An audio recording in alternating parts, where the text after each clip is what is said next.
কাবিলপুর সুশীল সমাজের সদস্যর লোকজন পৌঁছে গেছে বাগানপাড়া। আজকে এই ভিডিওর মাধ্যমে বাগানপাড়া টু বালিয়া চাঁইপাড়া রাস্তার মাপজুকের ফুটেজ আপনাদের সামনে তুলে ধরব। আমাদের কমিটির ছেলেরা দেখতে পাচ্ছেন ফিতা নিয়ে রাস্তায় নেমে পড়েছে রাস্তা ক্লিয়ারের জন্য। এই ভিডিওতে দেখতে পাবেন অনেকগুলো বাড়ির ভিতর দিয়ে রাস্তার এরিয়া চলে যাচ্ছে। ভিডিওর সাথে থাকুন এবং পুরো ভিডিও দেখুন কোথায় কিভাবে রাস্তার এরিয়া ক্লিয়ার হচ্ছে।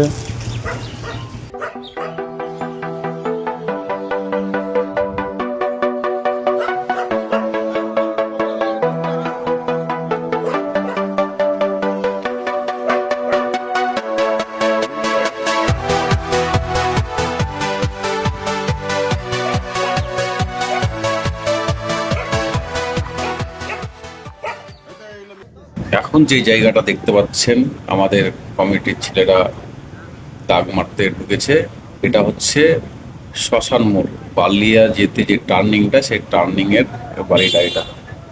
কোনখান দিয়ে দাগটা পড়লো দেখতে পাচ্ছেন। বালিয়ার স্থানীয় ছেলেরা অনেকজন ছিল, তারা সবাই হেল্প করেছে এই কাজে। দেখতে পাচ্ছেন অনেক লোকজন আছে এবং আমাদের সুশীল সমাজ কমিটির সংগঠনের সদস্যরা নিঃস্বার্থভাবে কাজ করছে।